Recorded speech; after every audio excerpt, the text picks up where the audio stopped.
You guys know that I love single family homes, but if you like multifamily and you're into syndication at all, you're going to love the show today. So stick around.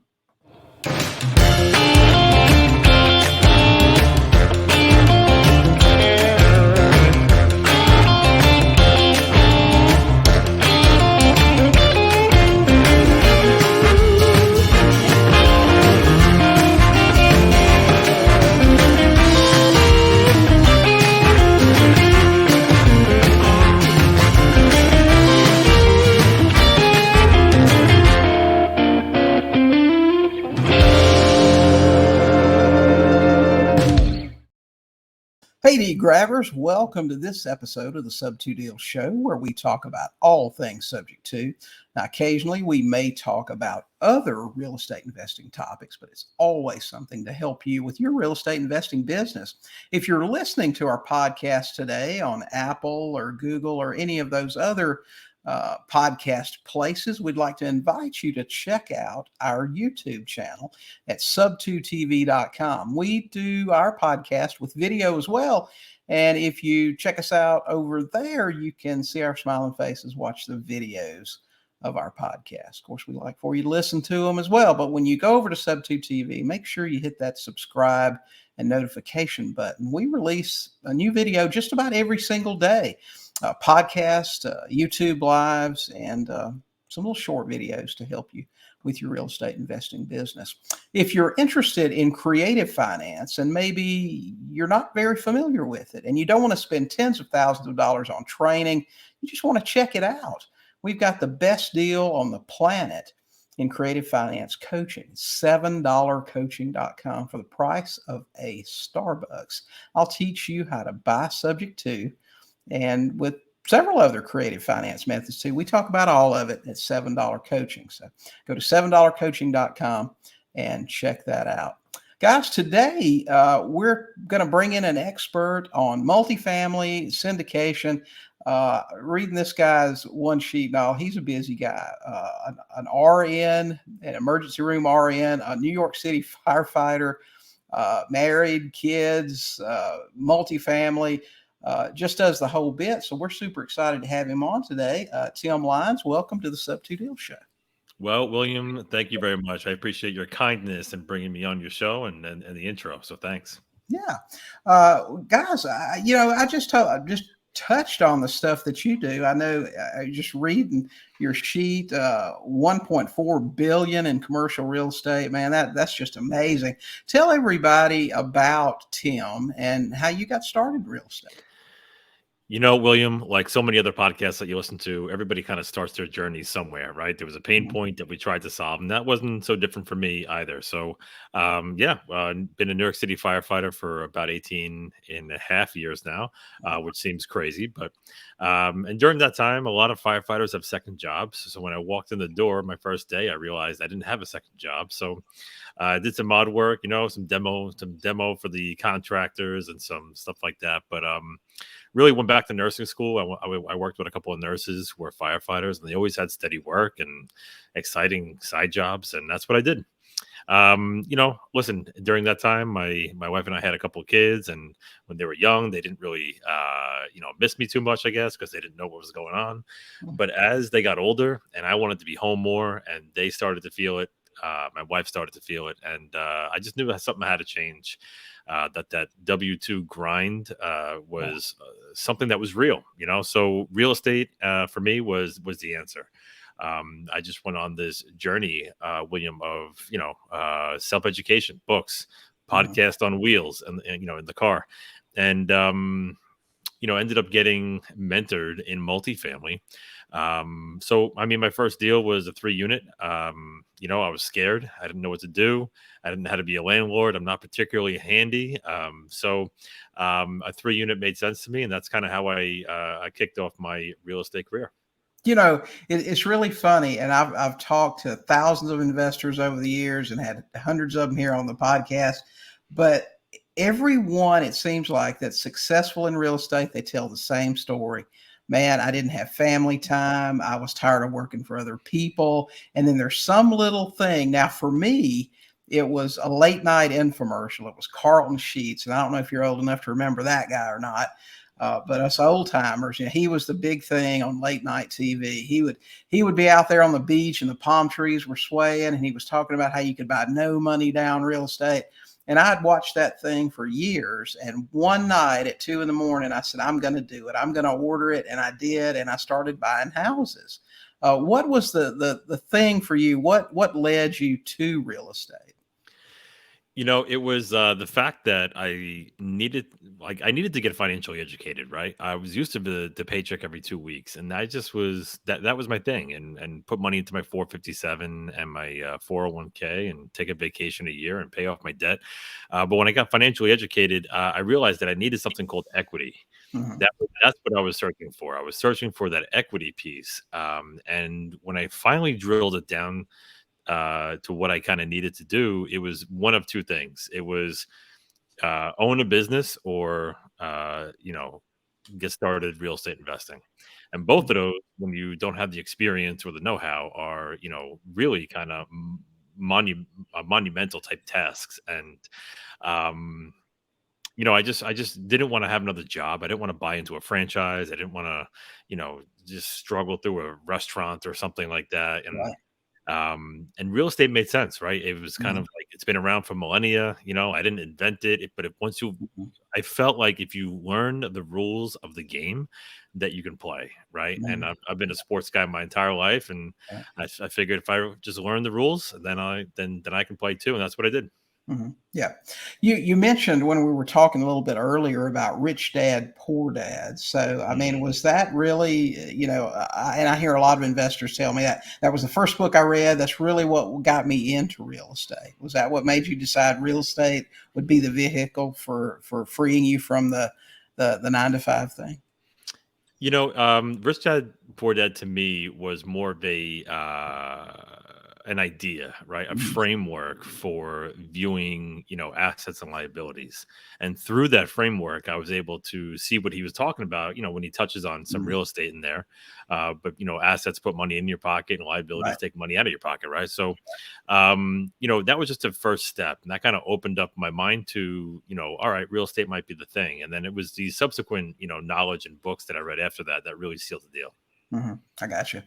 Most of our listeners and most of the people that I talk to are into creative finance. We're always looking for ways to buy houses, no money down, without banks, without doing that sort of thing. Now, it seems to me, and you correct me if I'm wrong, I'm not a big multifamily guy, but when you're buying, uh, a 50 unit apartment complex or whatever it may be, can you do creative deals on large multifamilies like that, or do you need banks to do that?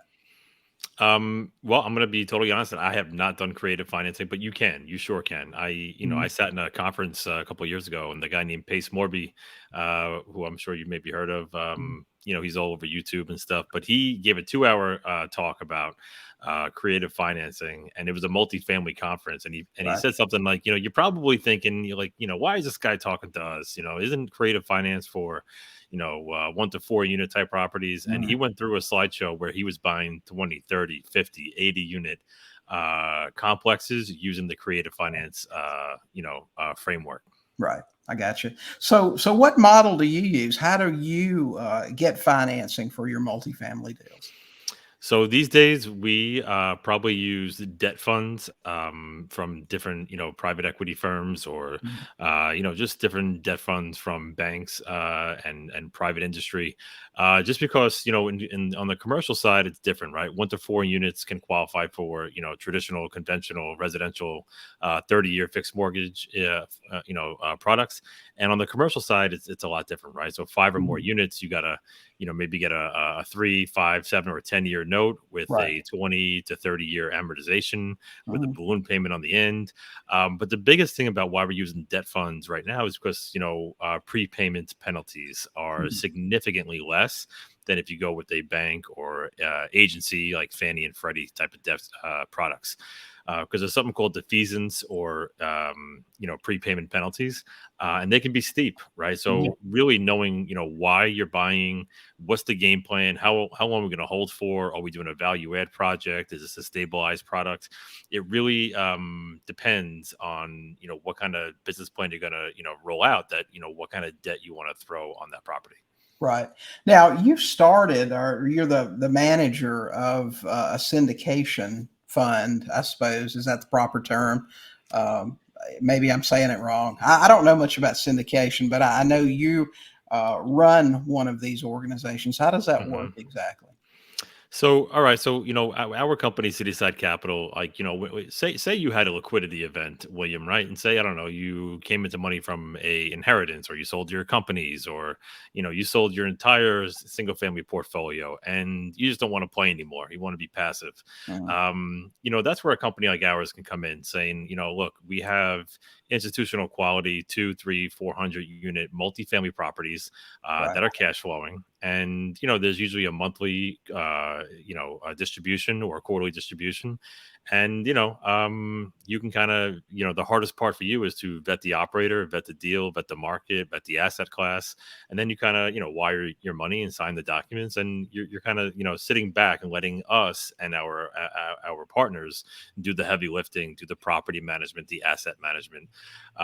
So it's a passive investment vehicle for folks who maybe don't want to be as active, but they would like to have some sort of real estate portfolio Mm. in their investment portfolio. Right.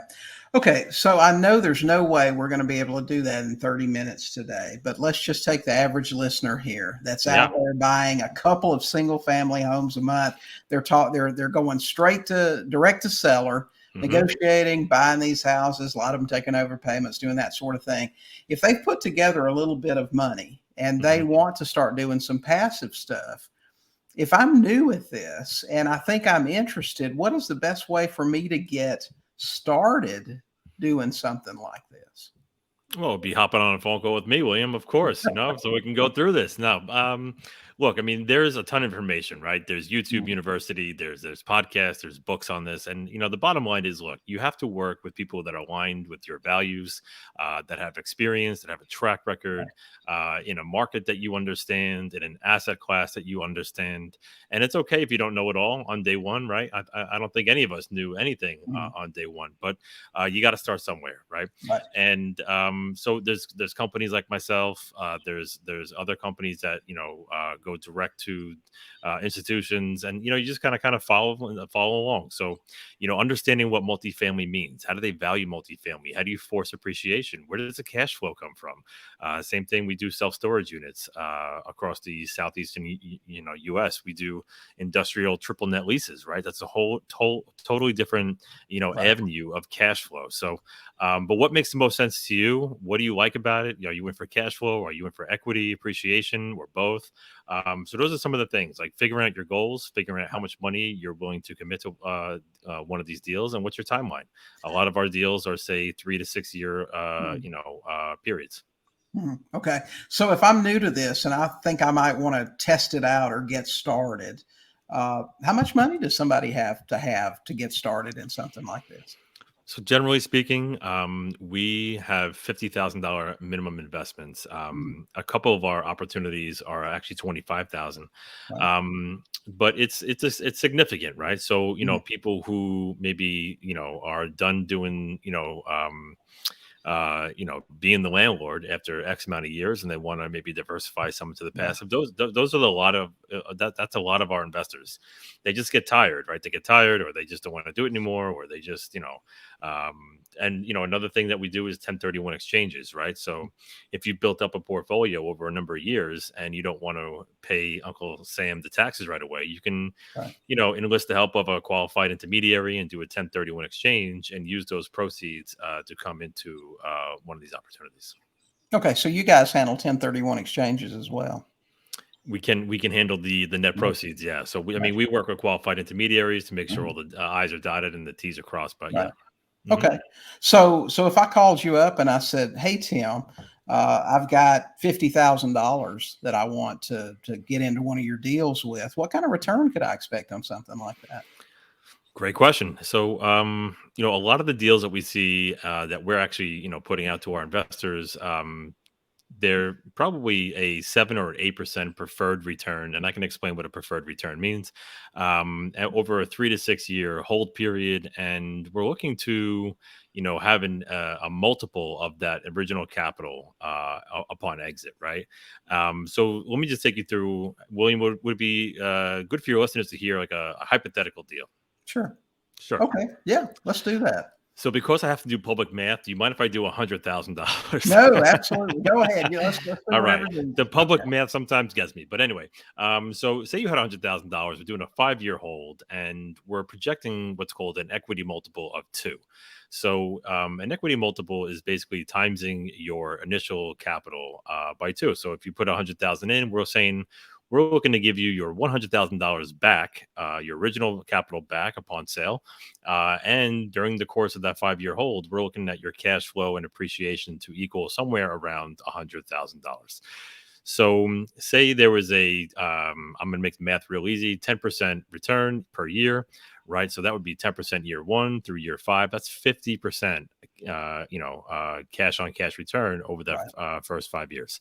And then when we sell it, maybe there's going to be a 50%, capital gain on that original 100,000. So you would have earned $50,000 during the hold period, plus a check for 50,000 upon exit, and you also get your original $100,000 investment back. So that's generally speaking a very high level. That's not, Mhm. indicative of every single deal, obviously, Right. but at least you can understand, you put your money in, we're holding on to it to buy an asset that's going to be cash flowing. Upon exit, you're getting your original capital back plus that upside at Right. the end. Okay. So if somebody gives you money, it's not like I'm lending money to an investor to buy a house to rehab and get paid back. It's not just interest, it's also upside or growth from the asset. Yep, and you hit the nail on the head. So it's cash flow, it's upside. There's tax benefits as well, right? Right. So Right. something called depreciation, Mhm. operating expenses, mortgage interest deduction. That's all passed on to Yeah. the limited partner or the passive investor via what's called a K-1 end of year tax statement. Right. So that's how that you can show that to your CPA, and that's how you can employ some of those tax benefits. Okay. So if I'm looking at a company, okay, Mhm. and let's just say that I'm new and I'm looking around. Of course, now your company is great, and I'm sure they do everything right. But if I don't know you and I come to you, how do you vet a company? How do you know if it's not some kind of scammer or somebody that's just collecting everybody's money and running off? What do you have to look Oh for? man, this is like my favorite topic because as a New Yorker, everybody's guilty till proven innocent in my Oh, mind. you I've bet. been trying. I've been trying to shake that for a long time. It's just hard, But listen, like again, like if you have some sort of liquidity event or you're a high earner, and all of a sudden you're like, man, I heard about this passive investing thing, and what do? You put passive investing real estate into Google, and then whoever has the shiniest or sexiest website, is that who you go That's with? right. So that was really my thing, right? Because I stumbled upon passive investing and I didn't trust anybody. I didn't know how to trust them. I didn't know the questions to ask. I didn't know the resources that were available to me. And that's really where Cityside Capital was born because we wanted to make it an easier process, a one stop shop saying, look, we are licensed with our FINRA Series 82 license and our 63 license. We have suitability, clauses, and we have to satisfy a lot of FINRA and SEC rules. And within that, we have to vet our sponsors, right? So, what does that mean? There's a 6 week due diligence process that we bring them through. We have a third party due diligence firm to make sure that they own the properties they say they own, that they've paid their taxes, that they've sold the properties that they said they sold for the amount that they sold them for, that the operating agreement matches the operating accounts, and all these different things that you wouldn't even know to ask or how to even get the information. We're trying to satisfy and check all those boxes so that when you do have money and you do have the desire to be a passive investor, we can kind of line you up with people that we've already vetted and that we know I can trust, who are experienced and have a track record, and we can roll out deals to put in front of you that now you can kind of feel more confident in the vetting process. Right. Okay. Awesome. All right, so you've got something in place to check that stuff out. And anyone that wants to learn more about this can contact you at citysidecap.com. Yes, sir. So if you get tired of hustling around out there, guys, talking to sellers, and you just want to put your money to work, you guys call Tim and do that. Tim, tell us a little bit about your podcast, your Passive Income Brothers podcast. Yeah, so I brought my big brother along for this journey, William. He saw what I was doing, and he's during COVID, he got furloughed a little bit, half salary or whatever it was. And he said, Tim, do you think I can get involved in what you're doing? And, I made him sweat a little bit, obviously. It's a little brotherly love tactic. But yeah, so we're partners, and we started a podcast called the Passive Income Brothers Podcast. And we kind of just bring people through, journeys of other successful investors, kind of where they started. How did they get to where they are, right? Because that's the biggest piece, man. How did you do what you did? And William, when we first hopped on, you said something like, "Yeah, I'm not really that big of an investor. I'm only getting like 8 or 12 houses a month," and you nearly knocked me out of my chair, right? I'm like, only, this guy's killing me right now. But so to me, I mean, that's amazing, right? So you might think what I do is pretty cool, but I think what you do is pretty cool. And we just basically highlight investors just like that. How did you get started? What did you do? Where did you end up now? And hopefully by that process, William, that's how I learned, because we can have limiting beliefs, right? I grew up without money, and I had a incredibly scarce money mindset. But when I started to hear other stories of other people who I identified with, right, it gave me the confidence to keep going, to keep learning, to keep asking the questions, and to harness some of that motivation to take action. Right. I'll tell you, and those are some of my favorite podcasts. We take students or other, we call them real investors. Most of the time, they don't have a course. They don't have anything to sell. They just come on and talk about how I got started, the obstacles I overcome. Those are the best shows for me, because it shows you how much people have to overcome. And I'll tell you this, and you tell me what you think about this. This is my theory. In dealing with thousands of students for 25 years, is that the easier you had it as a child and as an adult, the harder it is for you to be successful, because you're not really hungry to get out there and make a change. You give me people that were broke, that were poor when they were kids, that had a hard job, that struggled. Those people get out there and make stuff happen. That's my theory on it. I'm gonna say that I concur. I mean, there is an insatiable hunger and desire that I have, from I guess my upbringing, and because people will tell me, they're like, Tim, you're a New York City firefighter, like you have a pension and you have a retirement account, and you go on 2 vacations a year. Like, isn't that enough? And I'm like, dude, that's not the point, right? Like, that's just simply not the point. Right. Like, I want to be doing have more. I just want to have options and flexibility. And when you're hungry like that, I'm 6'3", 230. I don't know if you can tell that on this camera, but when I'm hungry, I want to eat, so. That's right. I agree. I tell you, when I got started, I thought it was about the money, but it's not even the money. It's what the money gives you. It's the freedom to make choices and to do the things that you want to do. That's really what it's all about. I got to tell you, Tim, I love the title of your book, Bringing Value, Solving Problems, and Leaving a Legacy. That's what we do as investors every single day. We bring value, we solve problems for our seller, and hopefully we're able to leave a legacy behind of doing good and changing our family tree for the better. So I love that. And I'll tell you, before we came on, guys, I was, set to tell you, go to Amazon, get Tim's book. And he said, hey, I'll give them the link. They can download it. So we're going to put that in the show notes. That's amazing. We really appreciate that. I'm sure everybody listening does. Tell us about the book. What all is in there, Tim?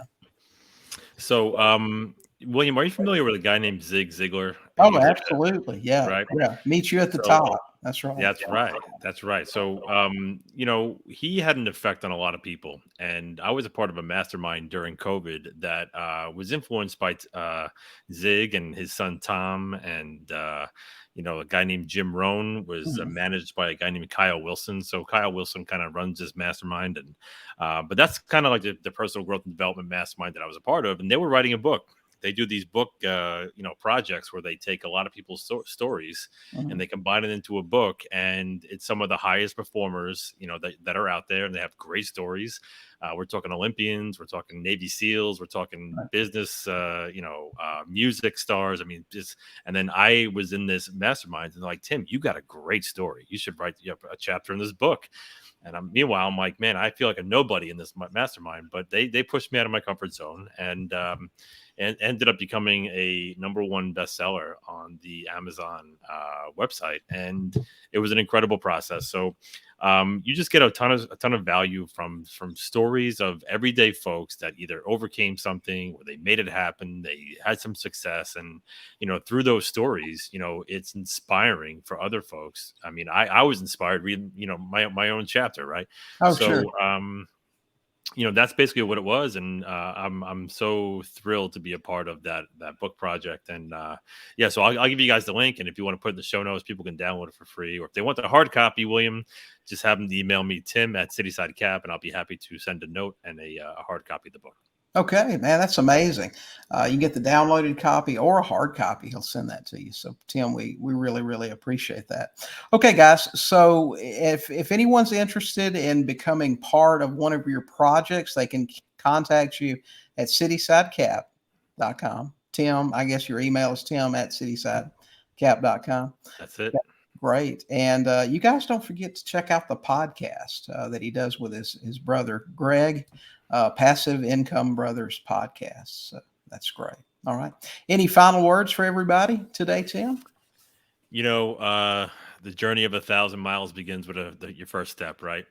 Whether you're just beginning your creative finance, journey, or you're already knee deep into it, just keep going, right? Keep going. What I found, William, on my real estate journey was there might be somebody a rung or two ahead of me on the ladder of success in real estate, and they've always had one hand down, trying to help pull me up. And that's what I love to do for other people too. So if you want to chat real estate, if you're not even interested in investing with me, that's okay. If I can share my story or help connect you with somebody, I'd be happy to do that. Okay. Awesome. Well, thanks so much, Tim, for being here with us. We appreciate it. Thank you. All right. Okay, guys, that is it for this episode of the Sub2Deals Show. We appreciate you joining us here. Don't forget, go check out Tim and his syndication that he's got over there at City. Gosh, let's pull this thing up again. See what the Citysidecap.com. And don't forget, we're going to include the link so you can download his book. So pick that up. Okay, guys, that's it. So until we meet again, get out there, talk to some sellers, and buy some houses.